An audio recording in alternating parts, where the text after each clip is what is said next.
Magandang araw mga ka-horror at welcome back nga palang muli sa aking channel. Nandito na naman nga pala tayo sa bagong episode ng Kwentong Agimat. Kung ang Pilipinas ay may malalakas na medalyon, sa Indonesia naman at Malaysia ay matatagpuan ang mga kakaibang charm o talisman. At mga pambihirang kapangyarihan naman ng amulet ang nasa Thailand. Ay hindi rin magpapahuli ang bansang India. May isang uri kasi ng agimat na matatagpuan lamang sa India na kung saan ito ay nagbibigay ng pangkalahatang proteksyon at pampaswerte sa mga taong nagtatangan nito. Ang agimat na ito ay tinatawag na Hanuman Coin at ito ang pag-uusapan natin ngayon mga ka-horror.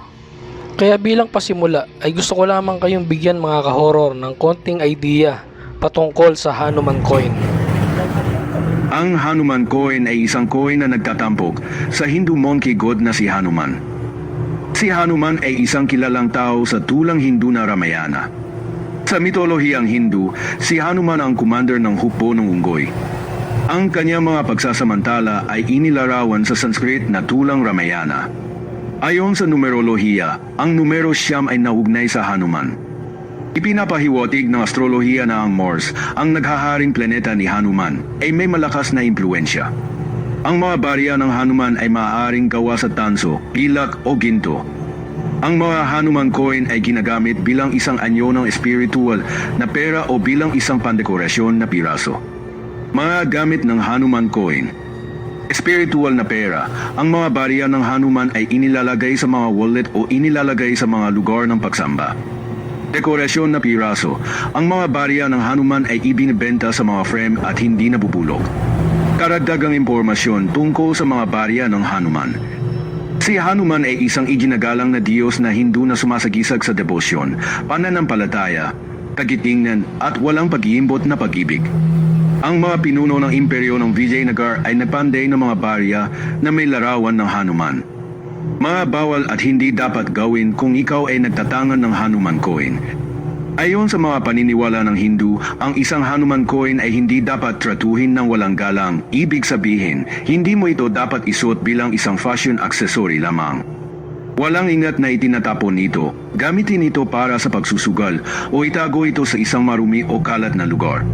Sa halip, dapat itong isuot ng may paggalang at panatilihing malinis bilang simbolo ng debosyon kay Hanuman, ang Diyos ng Hindu ng lakas at proteksyon.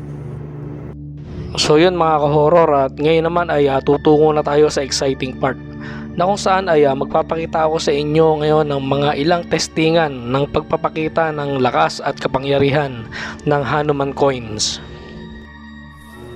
Bali sa unang video nga mga ka-horror ay ipapakita lang o tetestingin lang dito yung Hanuman Coin kung gaano ito ka-legit.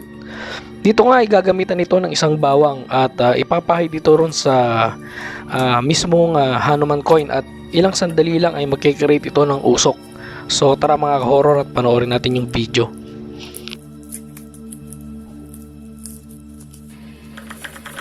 So dito nga mga ka-horror ay pinapahid na yung bawang doon sa Hanuman Coin. Ayun mga ka-horror, makikita nyo talagang umuusok siya oh. Ayan, inulit pa. Ayan, napapansin nyo ba mga ka-horror yung usok? Ayan oh.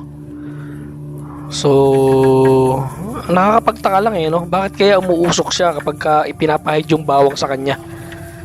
Ayan oh. Lakas ng usok eh oh. So talagang legit yung coin na ito mga ka-horror ano. Sa ikalawang video naman mga ka-horror ay tetestingin yung Hanuman Coin sa pamamagitan ng bigas. May kakayanan kasi ang Hanuman Coin na mag-attract ng bigas.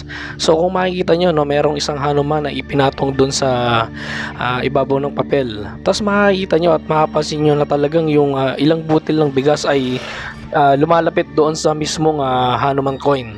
So nakakapagtaka no, ano kaya yung kakayanan nito, ano kaya yung kapangyarihan nito? Bakit kaya niyang mag-attract ng mga bigas?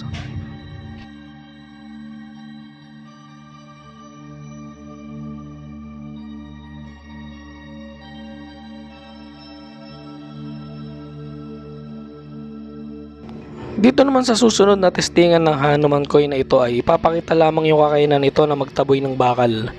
Kumbaga kabaliktaran ito ng magnet. Kung yung magnet ay kaya niyang mag-attract ng mga metal o bakal, itong Hanuman coin na to ay itataboy niya naman yung bakal. So makikita nyo yung Hanuman coin na ipapatong doon sa bote na plastic.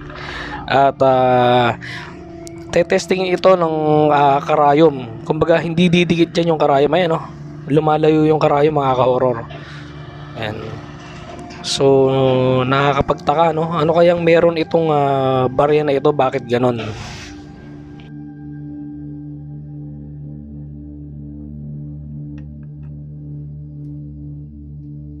So dito naman ay tetestingin itong Hanuman coin sa pamamagitan ng blade. So yun, meron siyang inilagay na magnet at talagang makita nyo na